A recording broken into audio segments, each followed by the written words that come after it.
Bismillahirrahmanirrahim. Assalamualaikum warahmatullahi wabarakatuh. Alhamdulillah wassalatu wassalamu ala rasulillah wa ala alihi wa sahbihi wa mawalah. Allahumma salli wa sallim ala sayyidina Muhammad wa ala alihi wa sahbihi ajma'in. Amma ba'du. Insyaallah di kesempatan kali ini izinkan untuk diri ana pribadi mengenalkan diri.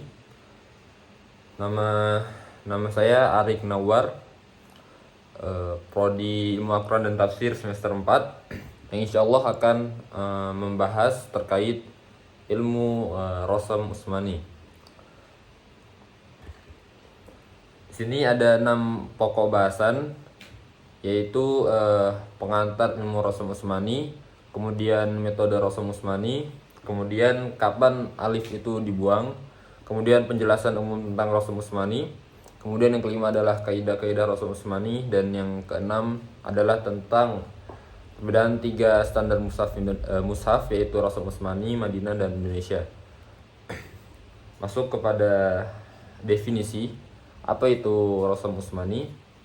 Rasam Utsmani secara bahasa berarti pola atau bentuk tulisan yang dinisbatkan kepada Utsman, dan secara istilah Rasam Utsmani adalah kaidah penulisan mushaf Al-Quran yang disepakati dan ditetapkan oleh masa Khalifah Utsman bin Affan, yang menjadi standar baku penulisan Al-Quran hingga saat ini, berbeda dengan kaidah imla bahasa Arab pada umumnya. Dan latar belakangnya adalah ketika pada masa Abu Bakar As-Siddiq, itu atas usulan Umar bin Khattab, dan dilakukan pengumpulan Al-Quran menjadi satu mushaf, itu dikarenakan kekhawatiran akan hilangnya ayat-ayat akibat gugurnya banyak hufaz dalam perang Yamamah. Kemudian pada masa Utsman bin Affan terjadi perluasan wilayah Islam yang menyebabkan perbedaan bacaan qiraat di berbagai wilayah mulai memicu karena di berbagai wilayah mulai memicu adanya perselisihan. Dan kemudian Khalifah Utsman membentuk tim penulisan yang diketuai oleh Zaid bin Thabit, yang dimana beranggotakan Abdullah bin Zubair, Sa'id bin As, dan Abdurrahman bin Harith bin Hisham, untuk menyalin ulang mushaf Abu Bakar menjadi beberapa mushaf standar yang dikirim ke Mekah, Syam, Kufah, Basrah, dan disimpan satu di Madinah. Kemudian kaidah penulisan yang digunakan tim ini kemudian dikenal sebagai Rasam Utsmani, dan disepakati oleh para ulama dan menjadi tauqifi, atau yang disebut ketetapan yang wajib diikuti dan tidak boleh diubah. Kemudian masuk kepada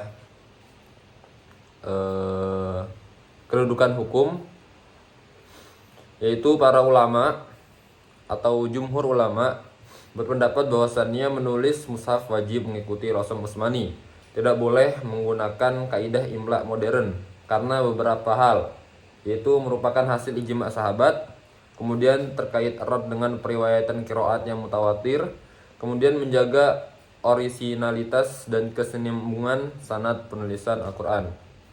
Itu kedudukan hukum Rasam Utsmani. Kemudian ada beberapa metode untuk memahami Rasam Utsmani, yaitu yang pertama adalah metode riwayah, yaitu yang dimana kaidah Rasam dipelajari dan diwariskan turun-menurun melalui sanad dari generasi ke generasi, sebagaimana qiraat. Jadi bukan sekedar hasil ijtihad tata bahasa semata, akan tapi ulama Rasam menyusun kaidah berdasarkan penelusuran langsung terhadap mushaf-mushaf Utsmani yang tersebar di berbagai kota. Kemudian yang kedua adalah kiasi atau analogi, yang dimana ketika terjadi kesamaran pada satu kata yang tidak dijumpai rujukannya secara eksplisit, ulama menggunakan kias atau analogi terhadap kata lain yang polanya serupa dan sudah disepakati penulisannya. Kemudian adalah metode istiqra'i, yaitu para ulama seperti Abu Amr Ad-Dani, kemudian Abul Abbas Al-Mahdawi yang melakukan penelitian menyeluruh terhadap seluruh mushaf Utsmani yang ada di berbagai wilayah. Kemudian beliau menarik kaidah-kaidah umum dari pola-pola penulisan yang berulang, dan metode ini melahirkan kitab-kitab rujukan utama, yaitu Al-Muqni fi Rasmi Masahif Al-Amsar karya Abu Amr Ad-Dani, kemudian Mukhtasar At-Tabyin lil Hijaj At-Tanzil, itu merupakan karya Abu Daud Sulaiman bin Najah. Kemudian metode yang terakhir adalah metode tabwib, yang dimana ulama kemudian mengklasifikasikan pola-pola penulisan yang ditemukan ke dalam kaidah-kaidah baku agar mudah dipelajari dan diterapkan secara konsisten oleh para penulis mushaf di generasi berikutnya. Kemudian masuk ke dalam pembahasan kapan alif itu dibuang, yang dimana salah satu ciri paling menonjol dalam Rasm Utsmani adalah pembuangan huruf alif pada banyak kata, berbeda dari kaidah imla biasa. Dan di sini saya akan menjelaskan kaidah-kaidah utamanya. Yang pertama adalah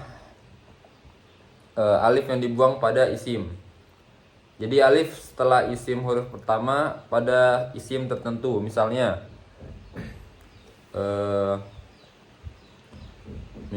itu kata benda Ar-Rahman ditulis tanpa alif setelah ro. Kemudian tentang Nabi Ibrahim, kemudian Ismail yang tanpa menggunakan alif panjang di sela huruf ro-nya. Kemudian bentuk jamak dari malaikah yang tanpa alif setelah lam. Kemudian yang kedua adalah alif pada fiil, yang dimana contohnya adalah fiil madi pada pola fa'ala, yang kadang alif di tengahnya dibuang dalam rosem. Kemudian tetap dibaca panjang saat tilawah meski tak tertulis, dan pembuangan spesifik dan sudah disepakati oleh rosem dan tak bisa dikiaskan bebas. Itu ada dua penjelasan terkait kapan tuh alif dibuang, yaitu alif pada isim dan alif pada fi'il. Kemudian masuk ke dalam kaidah umum dan pembuangan alif, yaitu ulama merumuskan bahwa alif dibuang umumnya adalah alif yang berada di tengah kata, bukan alif di akhir kata, yang berfungsi sebagai tanda i'rab, dan pembuangan ini bersifat tauqifi dan tidak bisa dikiaskan secara bebas ke kata lain tanpa rujukan dari mushaf.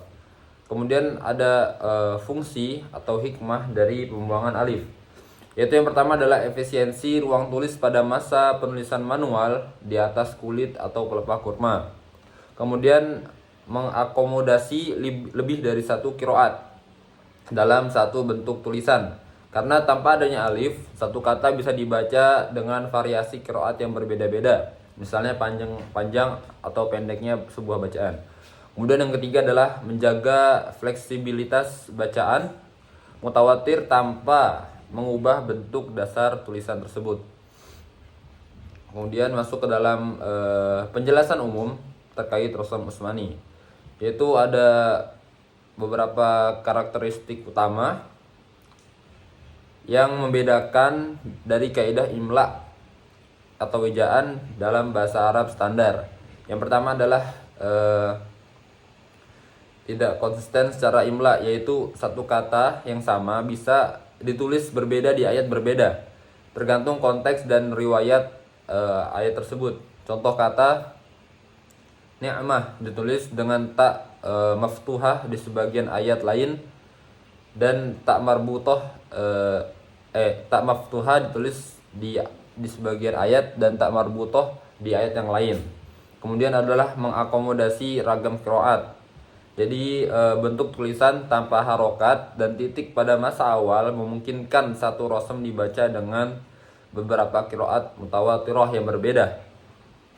Kemudian yang ketiga adalah bersifat tauqifi, yaitu disepakati oleh para ulama sebagai warisan sahabat yang wajib dijaga dan tidak boleh diubah menyesuaikan kaidah imla modern. Kemudian ada fungsi dan urgensinya, yaitu yang pertama adalah menjaga orisinalitas teks Al-Quran sesuai kesepakatan para sahabat. Kemudian yang kedua adalah syarat keabsahan qiraat, yaitu sesuai kaidah Arab. Kemudian sanadnya mutawatir dan muwafaqah rasm. Kemudian yang terakhir adalah alat bantu visual dalam proses tahfiz Al-Quran.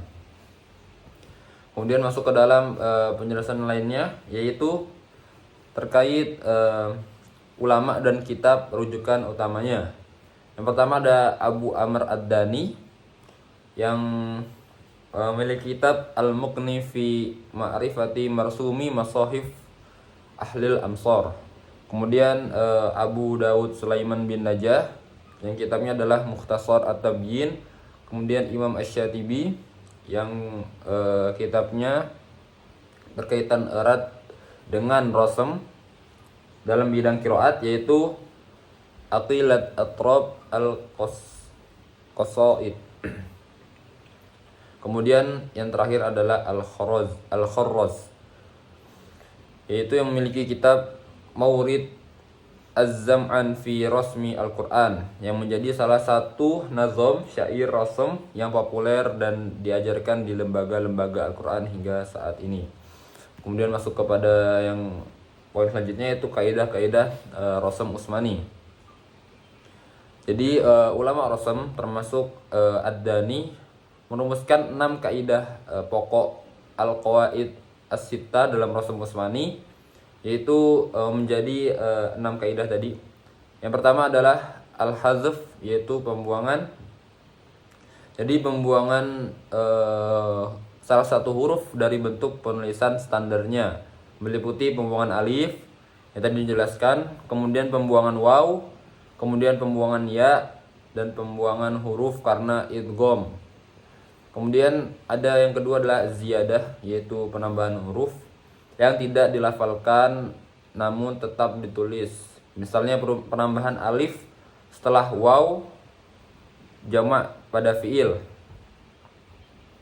Kemudian penambahan ya pada beberapa kata seperti la'asbahannahu. Kemudian penambahan huruf waw pada kata ulu atau ulaika. Kemudian yang ketiga adalah al-hamzah, yaitu penulisan hamzah, yang dimana kaidah ini kaidah khusus yang menjelaskan penulisan hamzah yang bentuknya menyesuaikan harokat sebelumnya atau sesudahnya. Jadi hamzah itu kadang ditulis dengan huruf alif, waw, atau ya sebagai kursi atau tempat dudukannya, atau kadang ditulis sendiri tanpa kursi, tergantung posisi dan riwayatnya. Kemudian contohnya adalah yas'alunaka dengan hamzah yang bertengger di atas garis tanpa mengikuti pola rasm klasik.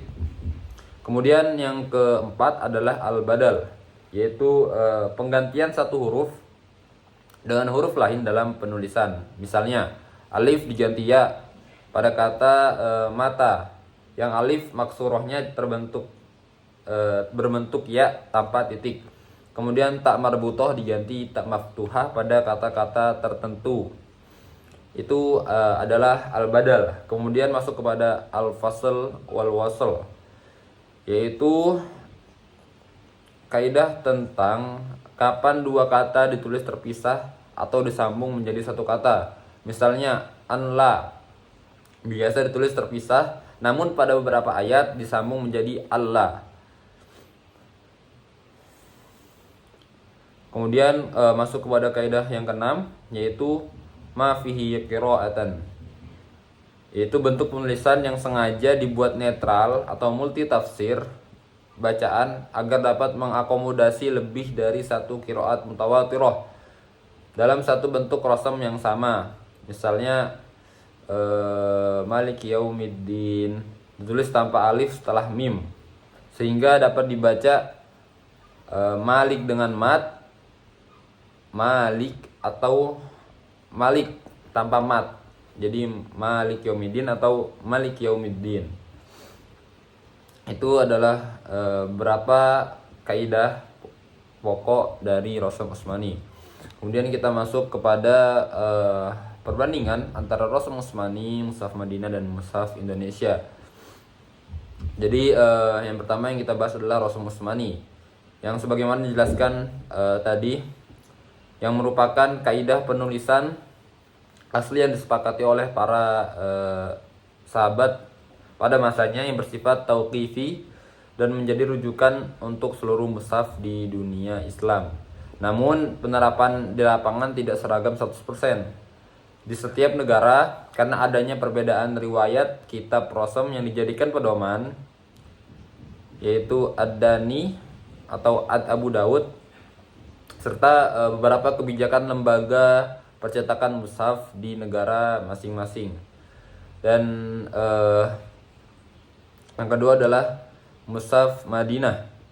Rasm Mushaf Madinah itu diterbitkan oleh Mujamma' al-Malik Fad li Tiba'at al-Mushaf asy-Syarif di Madinah, Arab Saudi, yang mengikuti riwayat Hafiz an Asim dan merujuk pada kitab Mukhtasar At-Tabyin, yaitu karya Abu Daud Sulaiman bin Najah, sebagai rujukan utama Rasm dengan penyempurnaan tanda baca modern. Kemudian Mushaf Madinah juga menjadi rujukan paling luas yang digunakan di dunia Islam pada saat ini, termasuk banyaknya dicetak ulang dan dijadikan acuan mushaf-mushaf digital. Kemudian karakteristiknya, jadi Mushaf Madinah ini memiliki penulisan yang cenderung konsisten mengikuti satu wilayah kitab Rasm secara ketat dengan sistem waqaf dan tanda baca standar Timur Tengah. Misalnya tanda mim untuk waqaf, lazim, dan sebagainya. Kemudian masuk kepada penjelasan terkait Rasm Mushaf Standar Indonesia atau disebut MSI, yang disusun dan ditetapkan oleh Lajnah Pentashihan Mushaf Al-Quran atau disebut LPMT, Kementerian Agama Republik Indonesia, dari hasil musyawarah kerja ulama Al-Quran sejak tahun 1974 dan disempurnakan secara bertahap hingga edisi terbaru. Kemudian rujukan utama dari MSI ini tetap kepada kitab-kitab ulama klasik atau ulama Rasm klasik, yaitu Ad-Dani dan Abu Daud. Namun LPMQ melakukan kompromi atau penggabungan dari beberapa riwayat kitab Rasm ketika ditemukan sebuah perbedaan dan disesuaikan dengan kemaslahatan pembaca Indonesia yang umumnya bukan penutur asli bahasa Arab. Kemudian dilengkapi tanda baca khas Indonesia seperti tanda baca untuk mat, kemudian waqaf, kemudian ada iklab yang dirancang lebih mudah dipahami pembaca pemula dibanding mushaf Timur Tengah. Dan ada beberapa contoh perbedaan kecil, yaitu penempatan pada tanda waqaf dan cara penulisan tanda tasdid, sukun, dan pada sukun tasdid atau sukun pada beberapa kata, dan gaya font atau khot yang digunakan oleh mushaf Indonesia yang banyak mengikuti khot Utsmani gaya LPMQ dan berbeda visual dari khot Madinah atau Utsmani Mesir King Fahd.